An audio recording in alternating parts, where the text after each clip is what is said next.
Welcome. I believe we are streaming now live. This is video number 30 of the reading. Actually, is it 31? I think this is number 31 of Elsie Lincoln Benedict's How to Get Anything You Want. You know what? It is. It's number 31 of Elsie Lincoln Benedict's How to Get Anything You Want. I just looked on the playlist. How to Get Anything You Want by Elsie Lincoln Benedict. We are continuing the reading. This is a fantastic book. Great metaphors. It was written over 100 years ago, and I'm really enjoying learning about the subconscious mind, how to regulate your moods. These are 7 lessons. The first lesson was how our predominant moods make our life. And then we've made it to lesson 2 of how to remake your mood. So if you are not happy with your results in life, it is very likely that you have been stuck in negative moods. Those predominant moods are what are creating the circumstances that you're not very happy with in your life. So she's teaching us here in lesson 2 how to remake your mood so that you can have a different predominant mood and change your circumstances. We're going through the different rules, and we left off yesterday. Oh, this was so good. On number 19, stop kicking back whenever bad situations happen. So if someone's rude to you, if someone triggers you, don't bite back at every little annoyance. Of course, if something continues to, if like one person continuously says rude things to you, right? You obviously have boundaries and try to get out of the situation. But if it's like, you're on the freeway and somebody cuts you off and honks the horn or flips you off, it's like, just take a deep breath, right? You don't got to chase them down and flip them off. I mean, people get killed that way. Uh, so it's like if you cannot kick at everything that kicks you, if you don't have to be reactive, that's basically what it is. Don't be reactive to any little disturbance in life. And you might be right. Well, they were a jerk to me first. Okay, are you going to meet them at their level? Right? It's like I had such a good discussion with my Course in Miracles group tonight about, oh no, it was with a friend actually, about when, someone is reactive or someone acts a certain way, and are you going to meet them in the penthouse? Are you going to meet them in the penthouse? I mean, I'm sorry, in the basement? It's a very not penthouse. Are you going to meet them in the basement, or are you going to stay in the penthouse and choose the higher road? That's what she was saying. She goes, the more you take risks, the bigger your calling, the bigger risks you take, the more criticism that you'll get. And people will try to drag you down to the basement. They'll try to poke and prod you and criticize you and get you upset so that you'll basically be dragged down to a reactive state. And it's hard to remain graceful in the face of criticism or attacks. And so this was my favorite line. Oh my goodness. She said, but realize that after all, it's a compliment to you when people criticize you, since it's a well-known psychological fact that people never bother to knock those down who they consider are lower than them. So somebody of a higher stature, if you, no, no, somebody of a higher stature would never crap on someone below them. Am I saying this right? I couldn't find the quote. Actually, I didn't look for it. But it says, um, people never bother to knock those they consider their inferiors. So you will never find somebody criticizing someone doing less than them. I think that's what it is. It's people who are doing less than that criticize people who are doing more than them because the person that's doing more than them is making them look bad. It's like this. This is a perfect example. When somebody goes on a diet, say you work in an office and everybody's used to bringing all the cupcakes and donuts and, food that's not good for them. And they're always going out to lunch and going to the bars for drinks and all this stuff. And you're the one person who's like packing your lunch, bringing broccoli, right? Everyone's going to be like, ooh, who do you think you are? Think you're better than everybody, right? They'll start poking and criticizing the person who is doing something different, or who is healthier, making healthier choices. So it's when people feel insecure and when they feel inferior that they will bark up at the person that they think is making them look bad or whatever. They feel inferior. So this was what the line that really stood out to me. Begin to school yourself not to mind the mud and especially never throw it back. So if somebody's throwing mud at you, don't throw it back. That is the inclination. That is the reactive nature of people. That if someone throws mud in your face, whether it's deserved or not deserved, whatever, don't throw mud back. She says, mud that is left alone to dry turns to dust and eventually flies back into the eyes of him who slung it. So if somebody lobbed a big heaping pile of mud at you, don't even touch it. Just let it dry and it will turn to dust and it will blow right back in their face. This is how the universe equals everything out. The books are balanced. The universal books are balanced. And I know this, if I am ever short-tempered, if I am ever rude, it's, to be honest, very rare. Honestly, very rare. I used to be like that when I was younger. It's rare. It's happening in my mind and I catch myself, but outwardly, I can stand by I don't remember. Mm-mm. And if I ever even think I am, I communicate immediately and take accountability and responsibility. But back to this whole saying of, when something bad happens to you, just pause and know that the universe will balance all books. People cannot get away with anything. It might look like it for a while, right? There's been so many situations. Oh my gosh. And I will never forget. My mom's like, Carla, people always get theirs. When people are doing things that aren't right, when people are mistreating people, when people are inconsiderate, rude, whatever it is, trust me, they will get theirs. And you don't have to be the one to give it to them. It might take a month, a year, 10 years, but it's coming. It's coming right around. It's called karma. And you know, and I truly pray for people who don't understand yet because we suffer. I sure did. I did. And so it behooves us to be kind, to be responsive versus reactive in life. And it's a daily job because our brains, our egos are always trying to protect us. And of course, things are going to trigger us and bother us, but how long does it take us to snap back up into the penthouse, into higher thinking, to reframe it, to understand, to have compassion?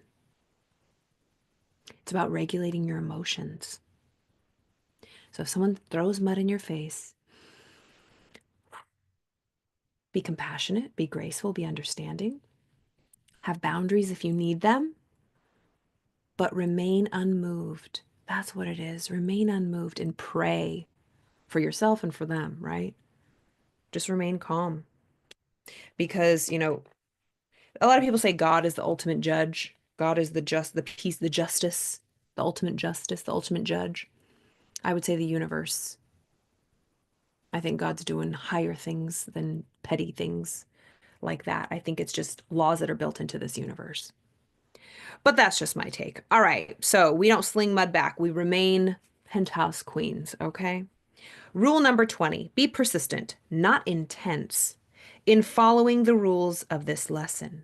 Remember, it isn't occasional skirmishes, but eternal vigilance that is the price of liberty. Let's read that again. It isn't occasional skirmishes,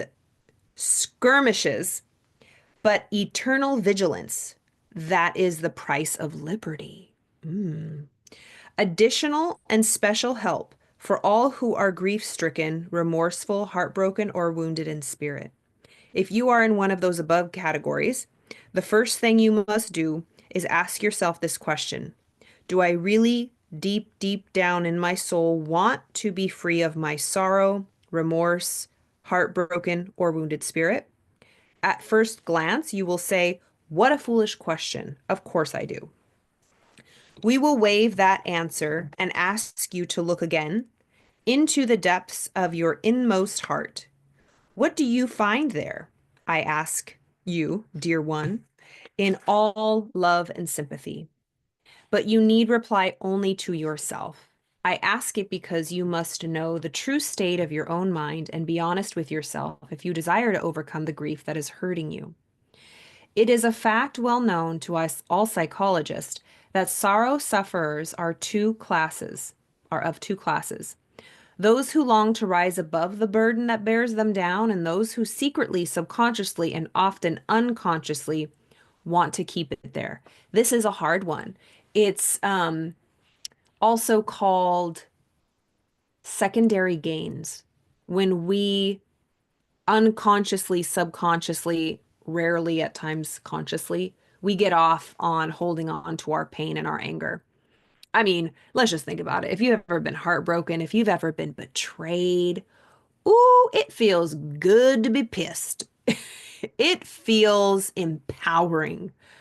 Um, but it's not sustainable to have this big punishment hanging over someone else's head, to want revenge or to get back at someone. Like, that's very taxing. That's a very taxing energy and vibration on your physical body, on your nervous system, and it's not sustainable. It quite literally breaks your body down to have anger. Ooh, it's the most tragic thing. And that's why she's asking if of course, if you lose a loved one, grieve, take all the time you need. And when the time comes, only you'll know the answer. If you're really ready to be rid of the burden, she says, of course, grief will come in waves your whole life, right? It never totally goes away. But she says,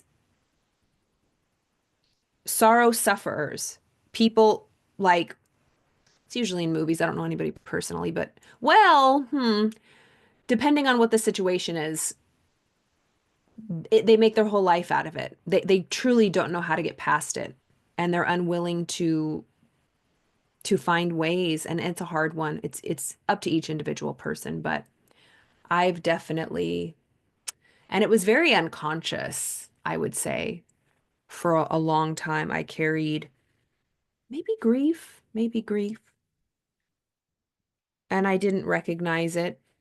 But when I did, let me tell you what. Ooh, it was a whomper. It was a whomper. Yeah, it was probably a good decade. hmm And it was so painful to go through. And I think that's why we suppress it. We're just not ready. We're just not ready. And so as you hear these words, there is no timeline. It's unique to every person. So just check in with yourself and ask yourself, am I ready to move on? I will always be sad or disappointed or wish that didn't happen, and my life will forever be changed. But what's next? What do I want? How do I want to feel moving forward? What kind of life do I want to create now? The life that I thought I was going to create it's no longer. I have to grieve that. This is tough stuff right here. She says, one of the most famous neurologists of America recently stated, the three main classes of destructive moods are harboring the grudge, dwelling on the past, and playing the martyr. Ooh. Yeah. One of the most famous neurologists of America recently stated that these three moods are the most destructive. Harboring a grudge, being mad at somebody made you so mad and you're just unwilling to forgive them or get over it. Dwelling on the past, incessantly playing things in your head over and over and over and over that make you feel like garbage or that upset you or get you triggered. Instead of just facing it and releasing the charge around it. Of course, we can never change the past, but we can change the way we feel about the past. And then lastly, playing the martyr. Yeah, playing the martyr. I would also say playing the victim, like you you have to sacrifice, you are powerless. Um, yeah, everybody else can have a good life but you. hmm To recognize that you are indulging in the first two is hard enough, but to admit even to yourself that you have been getting a good deal of subconscious pleasure out of your own martyrdom is pretty difficult unless you are an unusually big soul. Yeah. Arnold Bennett says, grief and remorse are two states of mind which feed on the past instead of on the present. Remorse, which is not the same thing as repentance, serves no purpose that I have been able to discover. What one has done, and there's an end of it. As a great prelate unforgettably said, things are what they are, and the consequences of them will be what they will. Why then attempt to deceive ourselves into feeling that remorse for wickedness is a useful or praiseworthy exercise? Much better to forget.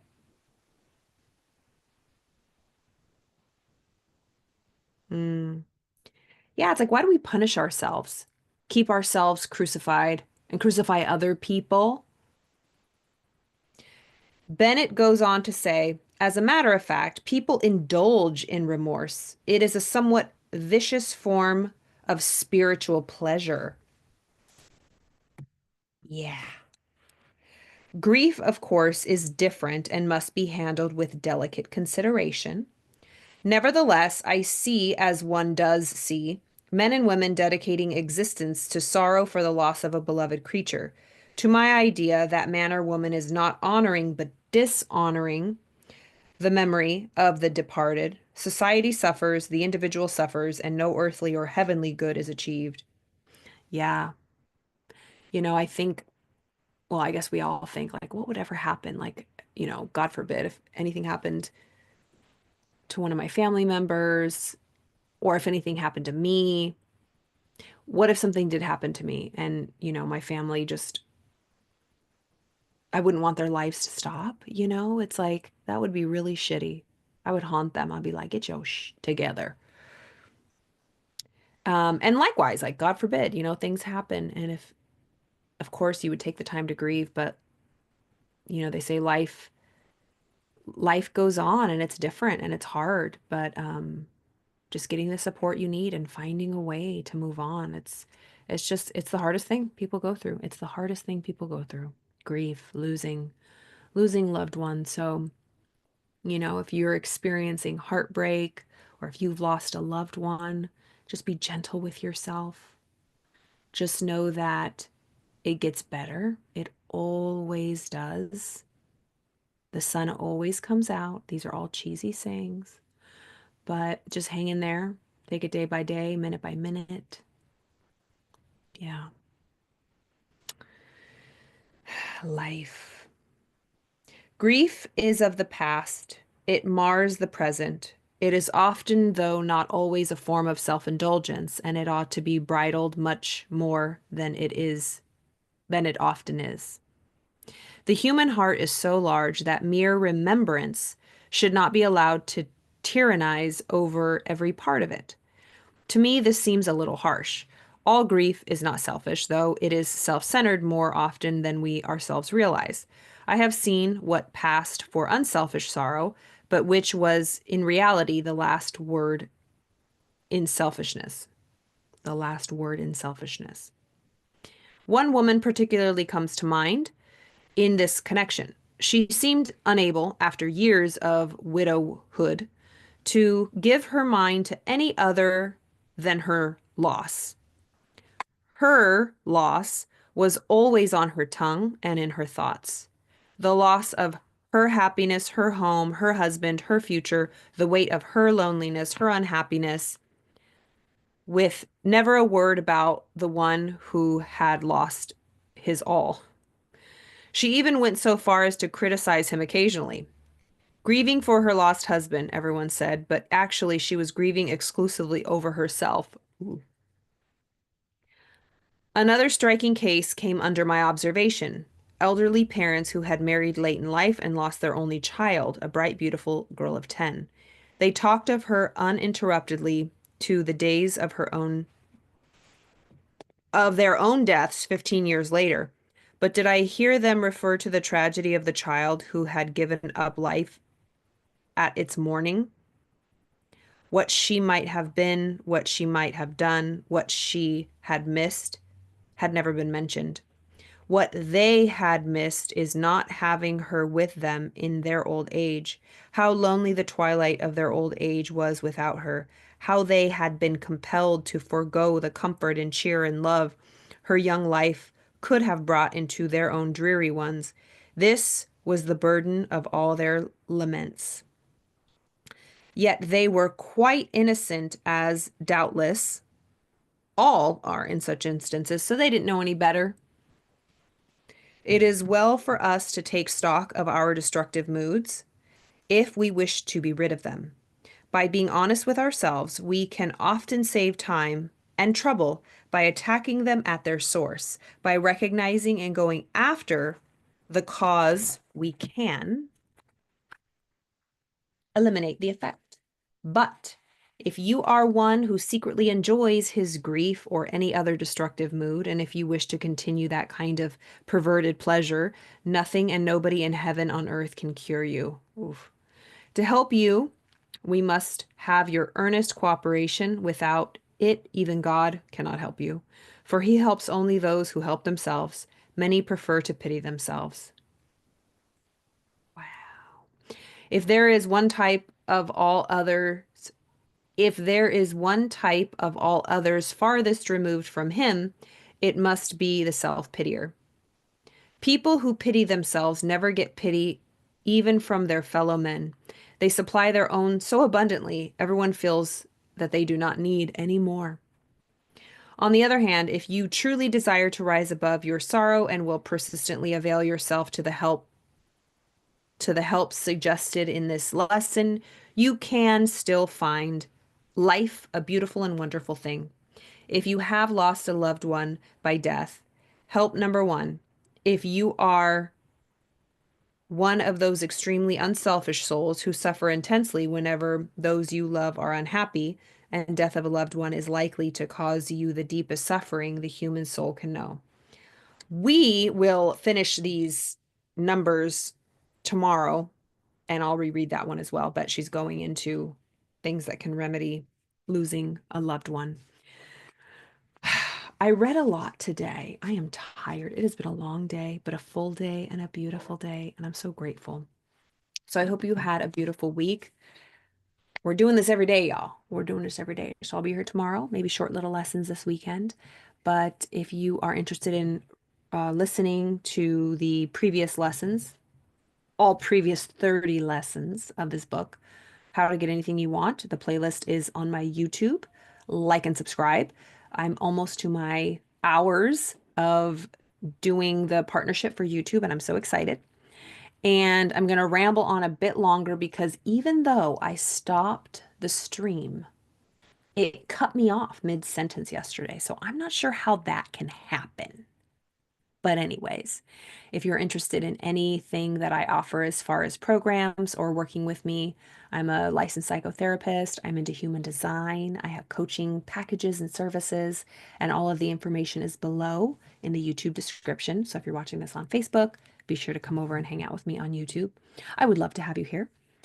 All right, so I'm going to slowly sign off. I'll put my feather pen back, and it just dropped on the floor. Fabulous. I'm going to have to crawl back there and get it. Okay. I hope you have a beautiful weekend.